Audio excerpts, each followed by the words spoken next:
Hey all, Stand Up Gamer here again with another vlog. And today I have here a new monitor to replace the monitor I've been using for my video editing machine. Currently I've been using a 55-inch TV for my video editing and I really need a monitor for it now. One of my main issues with the current TV is that the audio is delayed. And sometimes the audio doesn't even play in the beginning of clips. It was really frustrating. Recently Amazon had some sales and I found a 32-inch 4K monitor for really cheap, so I had to try it out. So let's go ahead and get this unboxed and give it a go.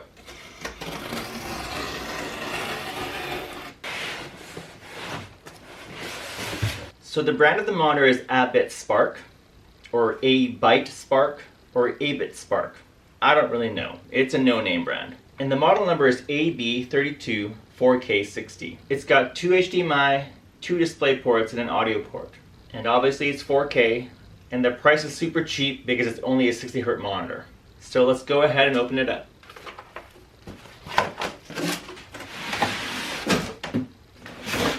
Amazon shipped it with the big box you just saw, along with the box that goes over this, and it has this huge foam slab over it too, so the packaging is not too bad. I'm going to go ahead and flip it over so that the screen is face side down. Well, it looks like we found some of the parts for it already. We've got a power adapter for it. Very odd that the power adapter is only 12 volts. I wonder how bright this monitor will be. So we're looking at a 60 watt output for the monitor. Is it just me or does that feel pretty low? The stand and the monitor arm.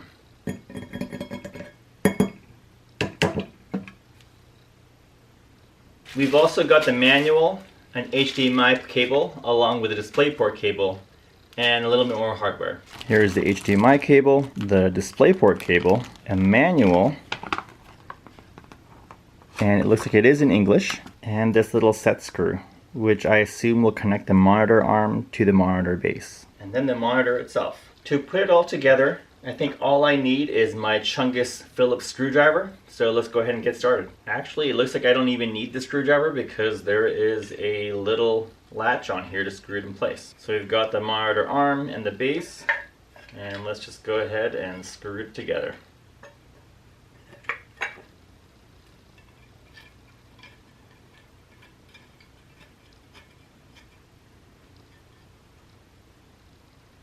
So I'm not really sure what this screw is for. My assumption is if you don't want to be using that little quick release version, you can use this and then use a screwdriver to torque it down even harder.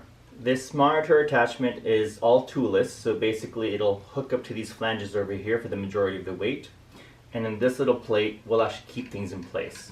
So it should just fit in. Yep, and it's in. And we have the front side of the monitor. Not much to say about it. We do have buttons over here for the menu and whatnot. We've got the weird logo, the Abytespark. Not really sure what that brand is. And I'm hoping that there's a protective screen on this because I do see a little debris and a little bubble over here.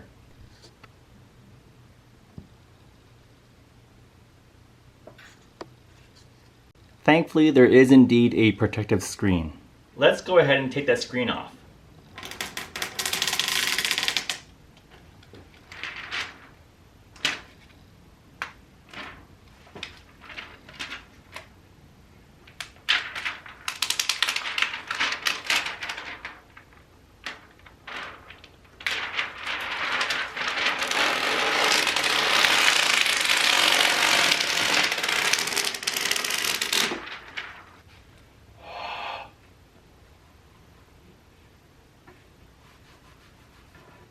Luckily, I was able to use some cloth to get that little debris out.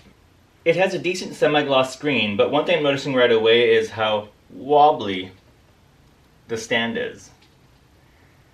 Now granted, this table that I'm using is pretty wobbly on its own too, but this is quite wobbly.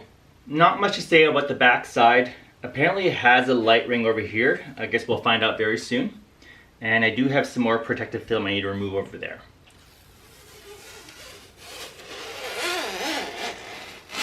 It's got a piano gloss back edge over here, and it also has the Kensington lock located there as well. Let's plug it in to see what happens.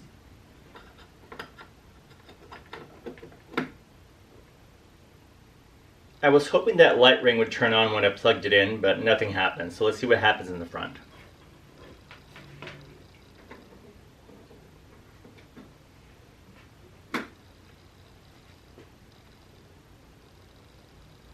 Just a boot up screen. With the monitor now connected to the computer, I'm running some 4K demos on YouTube. Now obviously there's some issues with YouTube videos in that some of them do lose quality, but in all honesty, this still looks fantastic. And I want to make a correction. I think previously I said that the screen was a VA screen, and I'm wrong. It's actually IPS. And again, the color reproduction might not be the most accurate, but I don't even have an actual device to test that. And so all I can talk about is what I'm seeing with my eyes. And so far, I think it looks pretty darn fantastic. In the monitor menu, I did see an HDR setting, which I turned on. I don't know if it's actually real, but it still looks fantastic when I'm looking at it with my eyes.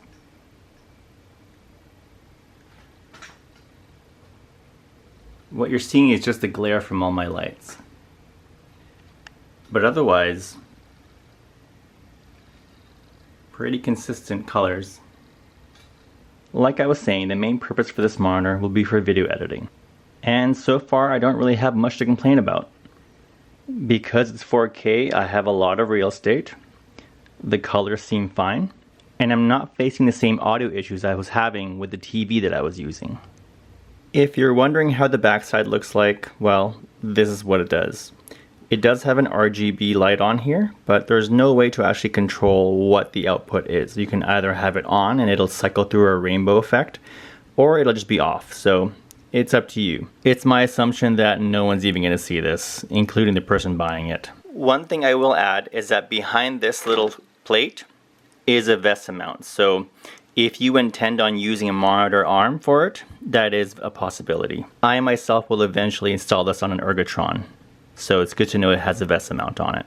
Like I said, I only got this monitor for video editing, but you can't help yourself and try out a game. To be honest, for 60 frames per second, you wouldn't be doing like super competitive games, but this is still pretty darn smooth. It's running at 60 frames per second, and it's honestly decent. It feels very fluid, and I think that has to do with the fact that it does have variable frequency for the refresh rate. I think if you're used to playing video games on a TV, this can work. I know that this is a pretty short unboxing and review of this monitor. And again, this is just a vlog. I really need more time with the monitor to give a proper recommendation. Now I know my needs are very different compared to yours, but for $192, I think it's a pretty good deal. Let me know what you think. And if you've enjoyed this really quick unboxing and review, give this video a like. And if you want to subscribe, go ahead and do that. Now I do have some upcoming videos for actual 3D printed PC cases coming up, and I give little hints and teasers on my Patreon. So if you want to see those, head over to the Patreon link I have down below. Thanks for watching, and I will see you tomorrow.